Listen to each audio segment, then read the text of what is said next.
ഈശോയെ, അങ്ങ് ഞങ്ങളുടെ ജീവിതങ്ങളിലേക്ക് കടന്നു വരുമ്പോൾ ഞങ്ങളുടെ ജീവിതങ്ങളിലുള്ള സകല മാലിന്യങ്ങളും അങ്ങ് എടുത്തു മാറ്റുമെന്ന് ഞങ്ങൾ വിശ്വസിക്കുന്നു. യെശയ്യാ പ്രവചനം 10-ാം അധ്യായം 17-ാം വാക്യം, ഇസ്രായേലിൻ്റെ പ്രകാശം അഗ്നിയായും അവൻ്റെ പരമപരിശുദ്ധൻ ഒരു ജ്വാലയായും മാറും. അത് ജ്വലിച്ച് ഒറ്റ ദിവസം കൊണ്ട് അതിൻ്റെ മുള്ളുകളും മുൾച്ചെടികളും കത്തിച്ചു കളയുമെന്ന്. ദൈവമേ, ദിവ്യകാരുണ്യമായി ഞങ്ങളുടെ ഓരോരുത്തരുടെയും ജീവിതങ്ങളിലേക്ക് അങ്ങ് കടന്നു വരുമ്പോൾ ഞങ്ങളുടെ ജീവിതങ്ങളിലെ എല്ലാ മാലിന്യങ്ങളും നീ എടുത്തു മാറ്റണമേ എന്ന് ഈ നിമിഷം പ്രാർത്ഥിക്കുകയാണ്. ദൈവമേ, ഈശോയെ, അങ്ങ് ആദ്യം 4 ശിഷ്യന്മാരെ തിരഞ്ഞെടുക്കുന്ന ഭാഗം മത്തായിയുടെ സുവിശേഷം 4-ാമത്തെ അധ്യായത്തിൽ അവിടുന്ന് 4 ശിഷ്യന്മാരെ തിരഞ്ഞെടുക്കുന്നത് കാണുന്നുവല്ലോ. ഈശോയെ അവിടുന്ന് പത്രോസിനെയും അന്ത്രയോസിനെയും വിളിക്കുന്നു. അപ്പോൾ തൽക്ഷണം അവർ വലകൾ ഉപേക്ഷിച്ച് അങ്ങേ അനുഗമിച്ചതായി തിരുവചനത്തിൽ ഞങ്ങൾ കാണുന്നു. അങ്ങ് വിളിക്കുന്ന സമയത്ത് തന്നെ അവർ വലകൾ ഉപേക്ഷിച്ച് ഈശോയെ അങ്ങേ അനുഗമിക്കുന്നു. സെബദീപുത്രന്മാരായ യാക്കോബും യോഹന്നാനും ഇതുപോലെ തന്നെ അങ്ങ് വിളിക്കുന്ന സമയത്ത് തന്നെ പിതാവിനെയും വഞ്ചി ഉപേക്ഷിച്ച് പിതാവിനെയും വിട്ട് ഈശോയുടെ അരികിലേക്ക് കടന്നു വരുന്നു.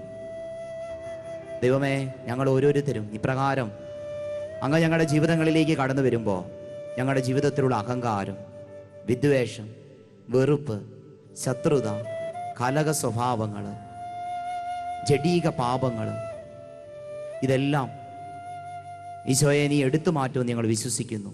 അതോടൊപ്പം ഇത് നിന്നെ പ്രതി, നിന്നോടുള്ള സ്നേഹത്തെ പ്രതി ഉപേക്ഷിക്കുവാനും ഞങ്ങൾ തീരുമാനമെടുക്കുന്ന കർത്താവേ.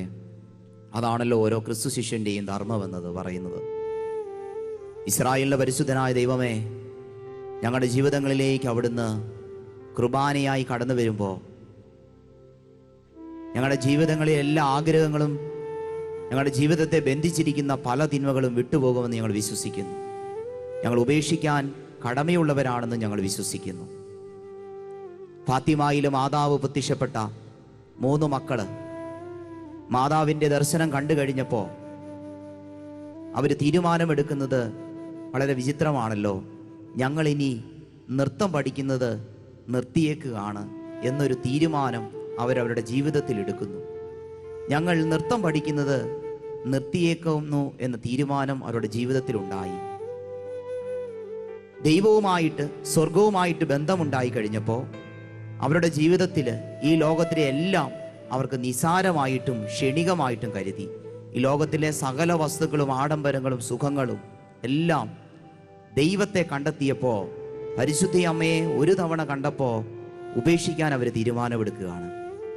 കർത്താവേ, ഞങ്ങളുടെ ജീവിതത്തിലും അങ്ങയെ കണ്ടെത്തുമ്പോൾ അങ്ങയോടുള്ള സ്നേഹത്തെ പ്രതി ഈ ലോകത്തിലെ എല്ലാം ഉപേക്ഷിക്കാൻ, പലതിനെയും വേണ്ടെന്ന് വെക്കാൻ, ഈ ശരീരത്തോട് ബലം പിടിക്കാൻ ഞങ്ങളെ നീ സഹായിക്കണമേ. ഞങ്ങളുടെ ജീവിതങ്ങളിൽ കർത്താവേ, പ്രത്യേകിച്ച് ഈ കാലഘട്ടങ്ങളിൽ സോഷ്യൽ മീഡിയാസ്, ഇൻ്റർനെറ്റ് ഇപ്രകാരത്തിലൂടെ ഒത്തിരിയേറെ തിന്മകൾ ഞങ്ങളുടെ ജീവിതത്തിൽ കടന്നു വരുന്നുണ്ടെങ്കിൽ അത് ഉപേക്ഷിക്കാൻ ഞങ്ങൾക്ക് ശക്തി തരണമേ എന്ന് പ്രാർത്ഥിക്കുന്നു. അതിലൂടെ തിന്മ ഞങ്ങളുടെ ജീവിതത്തിൽ കടന്നു വരുന്നെങ്കിൽ അത് ഉപേക്ഷിക്കാൻ ഞങ്ങൾക്ക് ശക്തി തരണമേ. വിശുദ്ധ അംബ്രോസ് പറയുന്നല്ലോ, പാപ സാഹചര്യങ്ങളെ ഉപേക്ഷിക്കാത്തവൻ മാനസാന്തരപ്പെട്ടിട്ടില്ല എന്ന്. പാപ സാഹചര്യങ്ങളെ ഉപേക്ഷിക്കാൻ കർത്താവെ ഞങ്ങൾക്ക് കൃപ തരണമേ എന്ന് പ്രാർത്ഥിക്കുന്നു. ഈ ഗാനത്തോടൊപ്പം അവിടുത്തെ ആത്മാവ് ഞങ്ങളുടെ ജീവിതങ്ങളിലേക്ക് ഇറങ്ങി വരുവാൻ ഇടവരുത്തണമേ എന്ന പ്രാർത്ഥനയോടുകൂടി ഈ ഗാനത്തോടൊപ്പം നിന്നെ ഞങ്ങൾ ആരാധിക്കുന്നു.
ഈശോ വരൂ, എന്നിൽ വരൂ, എന്നാത്മദാഹം തീർക്കാൻ വരൂ. ഈശോ വരൂ, എന്നിൽ വരൂ, എന്നാത്മദാഹം തീർക്കാൻ വരൂ. എന്നിൽ വരൂ, നിന്നെ തരൂ, നിന്നിൽ ഞാൻ ധന്യനാകാൻ. എന്നിൽ വരൂ, നിന്നെ തരൂ, നിന്നിൽ ഞാൻ ധന്യനാകാൻ. ഈശോ വരൂ, എന്നിൽ വരൂ, എന്നാത്മദാഹം തീർക്കാൻ വരൂ.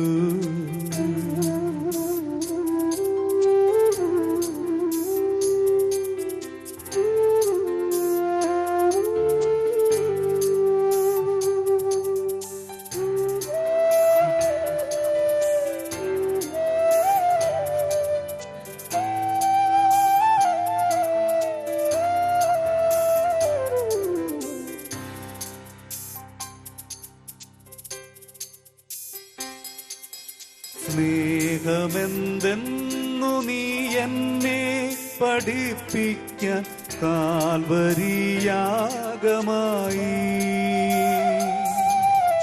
സ്നേഹമെന്തെന്നു നീ എന്നെ പഠിപ്പിക്കാൻ കാൽവരിയാഗമായി.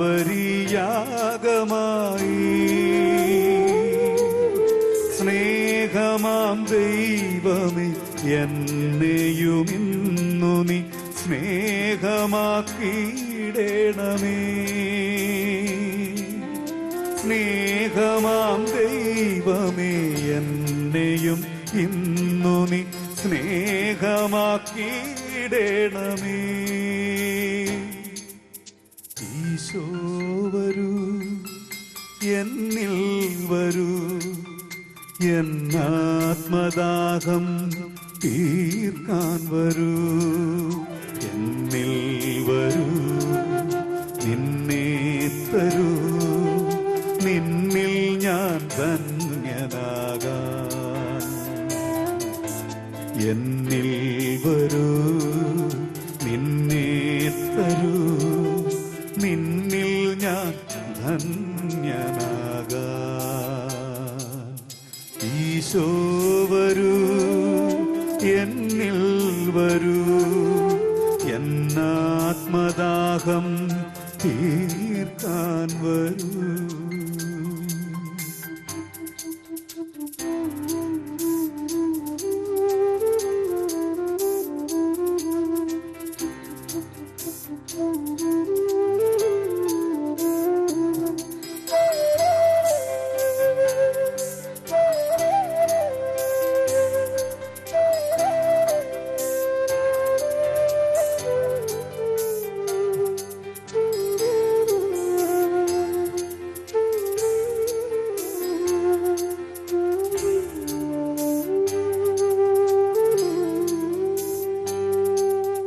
ഞാനെന്ന ഭാവവും സ്നേഹമില്ലായ്മയും നിന്നിൽ നിന്നകറ്റിയെന്നേ. ഞാനെന്ന ഭാവവും സ്നേഹമില്ലായ്മയും നിന്നിൽ നിന്നകറ്റിയെന്നേ. സ്നേഹമാം ദൈവമേ, എന്നെയും ഇന്നു നീ സ്നേഹമാക്കിയിടണമേ. സ്നേഹമാം ദൈവമേ, എന്നെയും ഇന്നു നീ സ്നേഹമാക്കിയിടണമേ. ഈശോ വരൂ, എന്നിൽ വരൂ, എന്നാത്മദാഹം തീർക്കാൻ വരൂ. ഈശോ വരൂ, എന്നിൽ വരൂ, എന്നാത്മദാഹം തീർക്കാൻ വരൂ. എന്നിൽ വരൂ,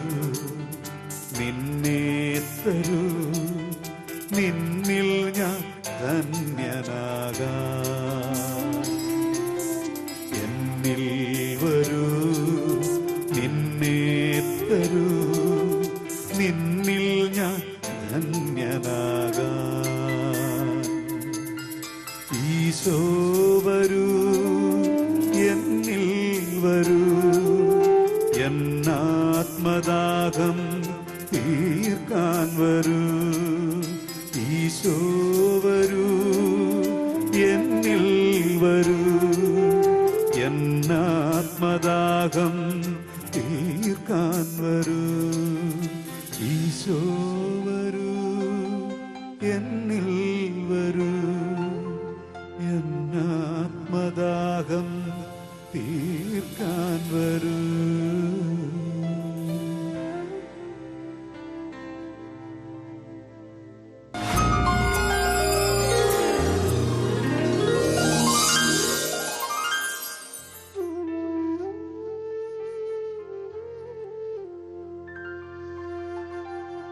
ഈശോയെ, അങ്ങ് ഞങ്ങളുടെ യഥാർത്ഥ സമ്പത്താണെന്ന് ഞങ്ങൾ തിരിച്ചറിയുന്നു. അങ്ങേ കൂടാതെയുള്ള ഞങ്ങളുടെ ജീവിതം കർത്താവേ വ്യർത്ഥമാണ്. ഈ ഭൂമിയിൽ ഞങ്ങൾ എത്രമാത്രം സമ്പത്ത് നേടിയാലും, എത്രമാത്രം അധ്വാനിച്ചാലും, എത്രമാത്രം കർത്താവെ ഈ ഭൂമിയിൽ ഞാൻ നിക്ഷേപം കരുതി വെച്ചാലും, അങ്ങയെ അറിയുകയോ അങ്ങയെക്കുറിച്ച് അങ്ങയെ അറിഞ്ഞിട്ടില്ലാത്ത മക്കളോട് പ്രഘോഷിക്കുകയോ ചെയ്തില്ലെങ്കിൽ എൻ്റെ ജീവിതം എന്നത് വ്യർത്ഥമായി തീരുമെന്ന് ഞങ്ങൾ മനസ്സിലാക്കുന്നു. അതുകൊണ്ടാണല്ലോ പൗലോസ് അപ്പസ്തോലനിലൂടെ അവിടുന്ന് ഇപ്രകാരം പരിശുദ്ധാത്മാവിൽ നിറഞ്ഞ് അരുളി ചെയ്തത്: സുവിശേഷം പ്രസംഗിക്കുന്നില്ലെങ്കിൽ നിങ്ങൾക്ക് ദുരിതം. സുവിശേഷം പ്രസംഗിക്കുക എന്നുള്ളത് ഓരോ ക്രിസ്ത്യാനിയുടെയും കടമയാണെന്ന്. കർത്താവെ, അങ്ങാകുന്ന സമ്പത്ത് ഞങ്ങൾ ഓരോരുത്തരും തിരിച്ചറിഞ്ഞ് ആ കർത്താവിനെ അറിഞ്ഞിട്ടില്ലാത്തവരുടെ അരികിലേക്ക് ഈശോയെ നിന്റെ സുവിശേഷം പ്രസംഗിക്കുവാൻ ഞങ്ങളെയും ഞങ്ങളുടെ കുടുംബങ്ങളെയും വ്യക്തി ജീവിതങ്ങളെയും അഭിഷേകം ചെയ്യണമേ എന്ന് പ്രാർത്ഥിക്കുന്നു. പ്രവാചകനിലൂടെ ഇപ്രകാരം പരിശുദ്ധാത്മാവ് പഠിപ്പിക്കുന്നുവല്ലോ: നീ ഈ സമയത്ത് നിശബ്ദനായിരുന്നാൽ ഇസ്രയേലിന് മറ്റൊരിടത്തു നിന്നും രക്ഷ വരുമെന്ന്. ഞങ്ങൾ നിശബ്ദരായിരിക്കുന്നത് കൊണ്ട് അങ്ങയുടെ തെരഞ്ഞെടുക്കപ്പെട്ട മക്കൾക്ക് ഞങ്ങൾ സുവിശേഷം പ്രസംഗിക്കാത്തത് കൊണ്ട്, ഞങ്ങൾ കർത്താവെ നിന്നെ പങ്കുവെക്കാത്തത് കൊണ്ട് മറ്റൊരിടത്തു നിന്നും ഇസ്രയേലിൻ്റെ മക്കൾക്ക് രക്ഷ വരുമെന്ന് തിരുവചനം പഠിപ്പിക്കുന്നുവല്ലോ. അങ്ങനെ രക്ഷ വരുന്നതിൻ്റെ കാരണം ഞങ്ങൾ യേശുക്രിസ്തുവിനെ പങ്കുവെച്ച് കൊടുക്കാത്തത് കൊണ്ടാണെന്ന് ഞങ്ങൾ തിരിച്ചറിയുന്നു. കത്തോലിക്ക സഭ വിട്ട് ഇതര സഭകളിലേക്ക് കർത്താവെ ചേക്കേറി പോകുന്നതിൻ്റെ കാരണം ഞങ്ങൾ സുവിശേഷം പ്രസംഗിക്കുന്നില്ലാത്തത് കൊണ്ടാണെന്ന് ഞങ്ങൾ തിരിച്ചറിയുന്നു. ദൈവമേ, അങ്ങനെ ഈ വലിയ അവബോധത്തിലേക്ക് ഞങ്ങൾ കടന്നു വന്ന് അങ്ങയെക്കുറിച്ച് ലോകം മുഴുവൻ പ്രഘോഷിക്കപ്പെടുവാൻ ഞങ്ങൾക്ക് ശക്തി തരണമേ എന്ന് പ്രാർത്ഥിക്കുന്നു. പുറപ്പാട് പുസ്തകം 9-ാമത്തെ അധ്യായം 16-ാം വാക്യം: എൻ്റെ ശക്തി നിന്നിൽ പ്രകടമാകുന്നതിനും എൻ്റെ വചനം ലോകം മുഴുവൻ പ്രഘോഷിക്കപ്പെടുന്നതിനു വേണ്ടി മാത്രമാണ് നിന്നെ ഞാൻ ജീവിക്കാൻ പോലും അനുവദിക്കുന്നത്. കർത്താവേ, ഞങ്ങൾക്ക് ഈ ഭൂമിയിൽ ജീവിക്കാൻ നീ അനുവദിച്ചിരിക്കുന്നത് നിന്റെ ശക്തിയെക്കുറിച്ച് പറയാനും നിന്റെ വചനം കേട്ടിട്ടില്ലാത്തവരോട് ലോകം മുഴുവൻ പോയി പ്രഘോഷിക്കപ്പെടുവാനും വേണ്ടി മാത്രമാണെന്ന് ഞങ്ങൾ തിരിച്ചറിയുന്നു. കർത്താവേ, ഇതെല്ലാ ക്രിസ്ത്യാനിയുടെയും ധർമ്മമാണ്, കടമയാണ്. മാമോദീസായാൽ മുദ്ര ചെയ്യപ്പെട്ട ഏതൊരു ക്രിസ്ത്യാനിയുടെയും കടമയാണെന്ന് തിരിച്ചറിവ് ഈ കാലഘട്ടത്തിൽ നഷ്ടപ്പെട്ടുകൊണ്ടിരിക്കുന്നു. ദൈവമേ, അപ്രകാരം ഞങ്ങളുടെ സഭയെ ഉണർത്തണമേ എന്ന് പ്രാർത്ഥിക്കുന്നു. ഞങ്ങളുടെ കുടുംബങ്ങളെ ഉണർത്തണമേ എന്ന് പ്രാർത്ഥിക്കുന്നു. ഞങ്ങളുടെ യുവതി യുവാക്കന്മാരെ ഉണർത്തണമേ എന്ന് പ്രാർത്ഥിക്കുന്നു. കുഞ്ഞുമക്കളെ ഉണർത്തണമേ എന്ന് പ്രാർത്ഥിക്കുന്നു. പരിശുദ്ധാത്മാവിൻ്റെ തീയായി ശുശ്രൂഷ ചെയ്യുവാൻ, യേശുക്രിസ്തുവിൻ്റെ മകനായി കർത്താവിന് വേണ്ടി ശുശ്രൂഷ ചെയ്യുവാൻ ഞങ്ങളെ ഓരോരുത്തരെയും അഭിഷേകം ചെയ്യണമേ. സംഖ്യയുടെ പുസ്തകം 16-ാമത്തെ അധ്യായം 9-ാമത്തെ വാക്യം: കർത്താവിൻ്റെ കൂടാരത്തിൽ ശുശ്രൂഷ ചെയ്യുവാനും സമൂഹത്തിൻ്റെ മുമ്പിൽ നിന്ന് സേവനമനുഷ്ഠിക്കുവാനും ഇസ്രയേലിൻ്റെ ദൈവം സമൂഹത്തിൽ നിന്ന് നിങ്ങളെ വേർതിരിച്ചു നിർത്തിയത് ഒരു നിസാര കാര്യമായി നിങ്ങൾ കരുതരുതെന്ന്. കർത്താവേ, നിന്റെ വചനം പറയാനും നിന്റെ സുവിശേഷം പ്രസംഗിക്കുവാനും ഞങ്ങളെ അവിടുന്ന് വേർതിരിച്ച് നിർത്തിയെങ്കിൽ അതൊരു നിസാര കാര്യമായി ഒരു ക്രിസ്ത്യാനിയും കരുതുവാൻ ഇടവരുത്തരുതേ എന്ന പ്രാർത്ഥനയോടുകൂടി അങ്ങാകുന്ന യഥാർത്ഥ സമ്പത്തിനെ കുറിച്ച് പറയാൻ ഞങ്ങളെ ശക്തിപ്പെടുത്തണമേ എന്ന പ്രാർത്ഥനയോടെ ഈ ഗാനത്തോടൊപ്പം ഞങ്ങൾ നിന്നെ ഏറ്റുപറയുന്നു.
ദിവ്യ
സമ്പത്ത്